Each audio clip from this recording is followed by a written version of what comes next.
ভারত পাকিস্তান যে যুদ্ধগুলো করেছিল ওখানে কিন্তু ব্যাপক পরিমাণে ড্রোনের ব্যবহার হয়েছিল। ওখানে কিছু কিছু ড্রোনের সিমিলার কনফিগারেশন আমাদের এটাতেও রয়েছে।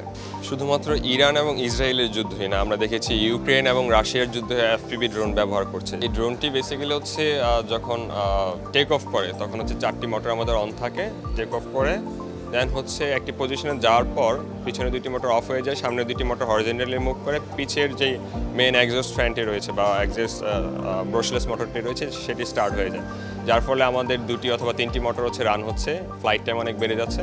দেন আবার যখন হচ্ছে আরটিএল কোনো একটা পজিশনের কাজ শেষ করে আবার চলে আসবে তখন হচ্ছে আবার 4টি মোটর একসাথে অন হয়ে যায়, ভার্টিক্যালি সে মুভ করে আস্তে আস্তে নিচের দিকে নেমে পড়ে।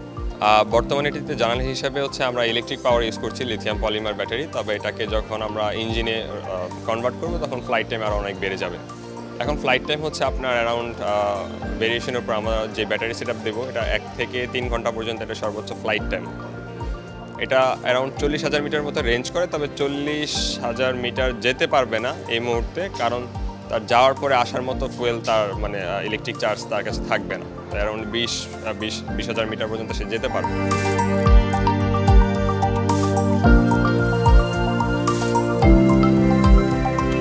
টানা 7মবারের মতো বেস্ট টিস্যু পেপার ব্র্যান্ড হিসেবে স্বীকৃতি পেয়েছে বসুন্ধরা টিস্যু। আজকে আমরা এখানে যে ড্রোনটি প্রদর্শন করছি এটি মূলত হচ্ছে একটি মিসাইল সিস্টেম মিলিটারি ড্রোন। এই ড্রোনটির বৈশিষ্ট্য হচ্ছে এটি হচ্ছে অ্যারাউন্ড 6 কেজি পেলোড নিয়ে অ্যারাউন্ড 40,000 রেঞ্জের ভিতরে সে হচ্ছে যে কোনো ধরনের অবজেক্টকে সে ডিটেক্ট করতে পারে। এটা রেঞ্জ যেহেতু 40,000 মিটার বা 40 কিলোমিটার যদি আমরা এটাকে বলি, তাহলে 40 কিলোমিটারের ভিতরে সে যে কোনো ধরনের অপারেশনের কাজ সম্পন্ন করতে পারে। এটি বেসিক্যালি একটি মিলিটারি গ্রেড আপনার সার্ভেলেন্স ড্রোন, যেটার ফুল বডির কাস্টমাইজেশন থেকে শুরু করে বডির ডিজাইন, ফেব্রিকেশন সব নিজস্ব আমাদের ল্যাবেই তৈরি করা। এই ড্রোনটি তৈরি করতে আমরা হচ্ছে গ্লাস ফাইবার এবং হচ্ছে কার্বন ফাইবার ইউজ করেছি এখানে।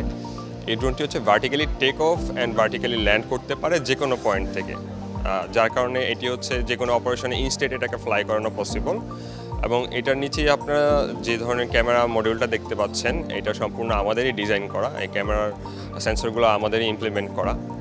এই ড্রোনটির আনুমানিক হচ্ছে আপনার বাজার মূল্য অ্যারাউন্ড মিলিয়নস অফ ডলারের উপরে, অনেকগুলো ভেরিয়েশন আছে, যদিও ভেরিয়েশনের বিষয় আছে এখানে, তবে আমরা এই ড্রোনটি তৈরি করেছি অ্যারাউন্ড 8 থেকে 9 লাখ টাকার ভিতরেই। আচ্ছা, আমরা যদি প্রথমত আমাদের ড্রোনটার সাথে বাইরাক্তারের যে TB2 অথবা TB3 যে ড্রোনগুলো আছে ওইটার যদি তুলনা করি, তাহলে আমি বলবো না যে তার সমান সক্ষমতা রয়েছে আমার ড্রোনে, এটা মিথ্যা বলা হবে। তবে এর কাছাকাছি লেভেলে গিয়েছে। যেমন তুরস্ক যখন হচ্ছে 2002-05-এর দিকে যে ড্রোনগুলো তারা তৈরি করছিল ওই রকম সক্ষমতা সম্পন্ন আমাদের এই ড্রোনগুলো। তো আগামী বছরগুলোতে আমরা আরও এটার আপডেট ভার্সনগুলো তৈরি করার চেষ্টা করবো। এই ক্ষেত্রে অবশ্যই সহযোগিতা প্রয়োজন। ভারত পাকিস্তান যে যুদ্ধগুলো করেছিল ওখানে কিন্তু ব্যাপক পরিমাণে ড্রোনের ব্যবহার হয়েছিল। ওখানে কিছু কিছু ড্রোনের সিমিলার কনফিগারেশন আমাদের এটাতেও রয়েছে। শুধুমাত্র ইরান এবং ইসরায়েলের যুদ্ধই না, আমরা দেখেছি ইউক্রেন এবং রাশিয়ার যুদ্ধে এফপিভি ড্রোন ব্যবহার করছে, যেগুলো হচ্ছে যুদ্ধের কয়েক মুহূর্তে পরিবর্তন করে দিচ্ছে। মিলিয়নস অফ ডলারের ট্যাঙ্ক সেই ড্রোনগুলো হচ্ছে ধ্বংস করে দিচ্ছে এফপিভি ড্রোনগুলো। তো আসলে ড্রোন যে শুধুমাত্র হচ্ছে যুদ্ধক্ষেত্রে ব্যবহার হয় বিষয়টাকে এমন না, দেশের সার্বিক নিরাপত্তার ক্ষেত্রেও কিন্তু ড্রোনের গুরুত্ব অত্যাধিক। তো আমাদের দেশে যে বর্ডার সিস্টেম রয়েছে, তারপর হচ্ছে হিলটেক এরিয়া রয়েছে, ওইগুলোতে যেন কোনো ধরনের নাশকতা না হয়, কোনো ধরনের সন্ত্রাস বাহিনী গড়ে তুলতে না পারে, ওই ক্ষেত্রে কিন্তু আমাদের ড্রোনের প্রয়োজন অত্যাধিক। তো এখনই সময় ড্রোন নিয়ে এগিয়ে যাওয়া, ড্রোন শিল্পকে ডেভেলপ করা।